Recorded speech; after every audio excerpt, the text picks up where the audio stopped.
What's up, guys? Happy Monday. And yesterday's loss was one of those, why do I love sports so much? And that one is one you just want to erase from your memory. That's just one of the worst losses I've ever seen the Panthers have from a game management standpoint in the fourth quarter.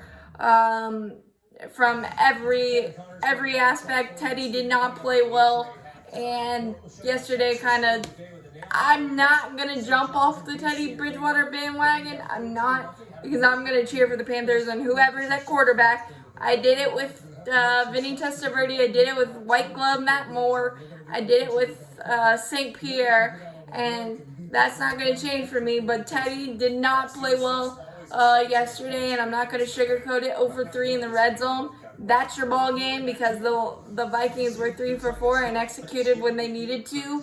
And that red zone interception early on took 3 points off the board, and 3 points we really needed. And then we got in the other red zone trip, it was 4th and 1, and we tried for the chip shot field goal, and Joey Sly ended up getting that blocked. Just the little things, and the execution is not there. And then my pet peeve watching any football game in general is when a team just plays vanilla coverage defense, the prevent, and what it does is prevent wins. And we saw that on the last drive.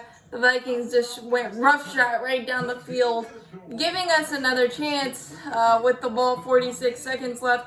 But Joey Sly missing a 54-yard field goal, getting his toe stuck in the turf. And I think yesterday showed that we might need to look at the kicker as well, because I know Joey Sly has been put in difficult situations this year, and there's no doubt about that. But you have one job, and you've got to be clutch in those big game situations, and he hasn't been. So that might be a place to evaluate as well. But Teddy just did not play well. Started 2 of 8, settled down a little bit, but again, those situation stuff had DJ Moore wide open in the red zone on that 3rd and goal play with 1:56 left to seal the game, and missed that throw badly. And I know he couldn't decide whether to run or to pass, but there was confusion there, miscommunication, and you can't have that on game-winning plays. And I really don't understand why we have him have 5 plays at the line of scrimmage. I think that's a lot for a quarterback to diagnose, and I think we should maybe simplify it. It might make our offense look a little smoother, especially in the red zone when it's most important to score touchdowns and score points in general. But that first quarter interception was really bad, so I'm not going to sugarcoat it. Teddy Bridgewater did not play well, and honestly, I'm on the fence of whether he's the guy, but he's who we got right now. So as always, keep pounding on that. Some good things I saw yesterday. Obviously, Jeremy Chin is incredible. Probably sealed up the Defensive Rookie of the Year with 13 tackles, those 2 defensive touchdowns in the span of 10 seconds. I literally blinked and missed the second one. But just absolutely incredible game record type stuff. Zach Kerr played really well, and Jermaine Carter in the middle of our defense has made leaps and bounds difference in our run defense, and I applaud the coaches for making that change, because we've actually looked like a competent defense for the most part in the last 2 games, except the last drive in the fourth quarter. But I put that a little bit on Phil Snow with that stupid prevent defense, because it prevents wins, and we got away from what got us there, which was being aggressive on Kirk Cousins, and I feel like we got away from that, and you can't do that.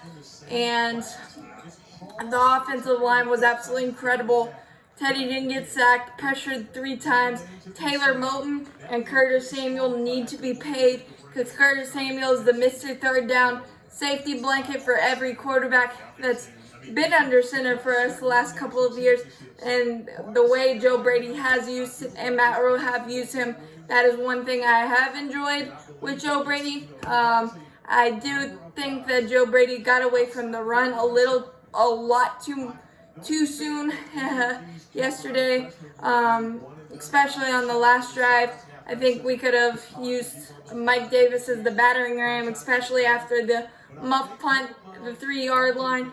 Let Davis run on that 3rd and goal, maybe get in, at least take time off the clock, force Minnesota to take the timeout, and then maybe even try it on 4th and goal to at least take time off. And if we don't get it, then the Vikings still have to travel at least 50, 60 yards for the game-tying field goal. But again, hindsight's 20/20, and the 4th and 1 where we went up 24-13. I think we could have gone for it and kind of stepped on their throat. We played a little too conservative for me, but again, there were good things. And hey, it's a wacky year, and there are some good things about this game. Not that we lost, and not that we would be in a playoff spot had we not lost, but that we are 6th in draft order, and there's a lot of things we need. I'm hoping for the best linebacker or the best cover corner, or maybe even a QB prospect in Zach Wilson or Trey Lance or Kyle Trask. But there's a lot of things we need, and a lot of possibilities now that we're in the top 10 of the draft.